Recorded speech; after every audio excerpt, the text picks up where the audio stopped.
இந்த பலாசோலையானதுங்க சூட்டை கொடுக்கக்கூடியது உடம்புக்கு. ஆனால் இது சளிப்பிடிக்குது, அதிகமாக சுவை குறைவாக இருக்குது, இனிப்பு சுவை குறைவாக இருக்கிறதால இதை நான் சாப்பிட்டேன்னா அதிகமாக சாப்பிட்டா ஒன்று சாப்பிட்டாலும் நம்மளை நெஞ்சு கறிக்கும், அதிகமாக சாப்பிட்டோன்னாவும் நம்மளை நெஞ்சு கறிச்சு நம்ம ஜீரணமாகவும் இருக்கும். எனவே ஆனால் இனிப்பு அதிகமாக சுவை இருக்கிற பழசோலை அதிகமாக சாப்பிட்டாலும் நம்மளுக்கு நெஞ்சு கறிக்கும், மூவ்மெண்ட் ஆகாமல் நெஞ்சு கறிக்கும். அப்போ வந்து நம்ம கம்மியாக சுவை இருக்கிறது சாப்பிட்டா கண்டிப்பாக நெஞ்சு கறிக்கும். அப்போ நம்ம என்ன செய்யணும், நான் சொல்லி நல்லா கூழ்பாலை மென்று சாப்பிட்டு நடக்கணும், மூவ்மெண்ட் ஆகணும். மூவ்மெண்ட் நான் நடந்துகிட்டே இருந்தீங்கன்னா அது ஜீரணமாகும். ஆனால் இது சுவை மிக குறைப்பதை நான் அவாய்ட் பண்ணுறேன்.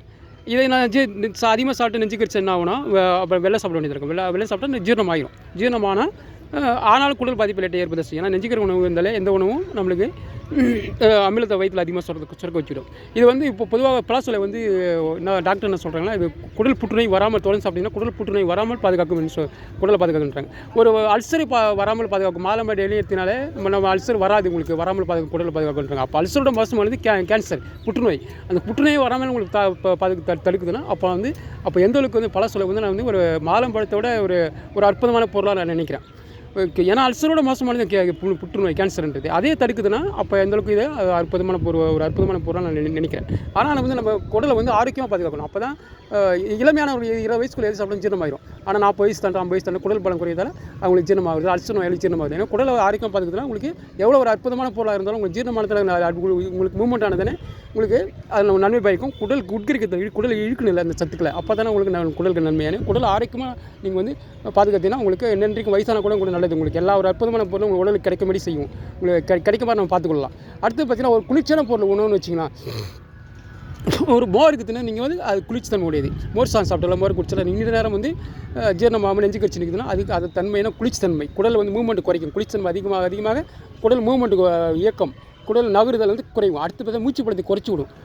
மூச்சு பழத்தை குளிர்ச்சி தன்மை அதிகமாக மூச்சு பழத்தை குறைத்தால் குடல் மூவ்மெண்ட் இயக்கம், மூச்சு முழுமையாக பாருங்கள், வயிறு உப்புங்க, தூங்குறங்க பாருங்கள், வயிறு உப்பும் உள்ளே போகும். அது மூவ்மெண்ட்டு குடலும் நுரையீரல் வந்து லங்ஸ் முழுமையாக எங்களால் மூச்சு பழம் இருந்தாலும் அதிகமாக நம்மளுக்கு உட்காந்து கூட ஜீரணமாயிரும். ஏன்னா வயிறு உப்புது இல்லை, மூச்சினோட அழுத்தம் வந்து வயிற்று அழுத்தி மூவ்மெண்ட், குடல் மூவ்மெண்ட் அப்படி மூவ்மெண்ட் குறையும், இப்படி மூவ்மெண்ட் குறையும். குடலுடைய குளிர்ச்சி தன்மை வந்தால் உங்களுக்கு 2 வகையில் மூவ்மெண்ட் குறைஞ்சி மூச்சு பலம் குறைத்தால் அந்த குடல் இயக்கம் நகருத்த தன்மை என்ற 2 வகையில் மூச்சு பலம் குறைந்து நகருத்தன்மை குறைந்து உங்களுக்கு ஜீரணம் மட்டுப்படும், குறையப்பட்டுரும்.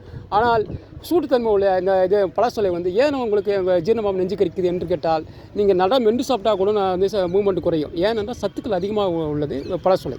அதுதான் நம்ம புக்கில் படிச்சு அதிகப்படிய சத்துக்கள் உள்ளது. எனவே அதை பொதுவாக இப்போ எக்ஸாம்பிள் பார்த்தீங்கன்னா இது சிக்கன் எடுத்தீங்க, கேழ்வரகு கூழ் எடுத்தீங்க, இது ரெண்டுமே அதிகப்படிய சத்து உள்ளது. இது வயதாக குடல் பலம் நமக்கு குறையும்.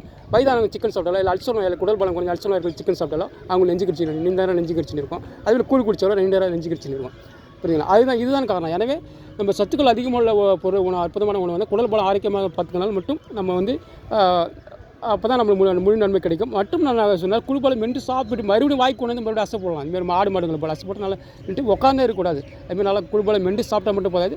இதுமாதிரி சத்துக்கள் அதிகமாக இருப்பால் ஜீரணம் லேட்டாக வந்ததால் குடல் பலம் குறைந்தவர்கள் கொஞ்சம் மூவ்மெண்ட் நடக்கலாம், கொஞ்சம் ½ அன் ஹவர் நடக்கலாம், 20 மினிட்ஸ் தான் நடக்கலாம். நடந்தேன்னா உங்களுக்கு ஜீரணம் அதிகரித்து உங்களுக்கு நெஞ்சு கறிச்சல் பிரச்சனை வராமல் இது முழு சத்துக்களும் உடம்பு கிடைத்து குடல் புற்றுநோயில் குடல் ஆரோக்கியமாக இருக்கும். புற்றுநோய் வராமல் பார்த்துக்கிட்டால் குடல் ஆரோக்கியத்தை உண்டு பண்ணும் அல்லவா?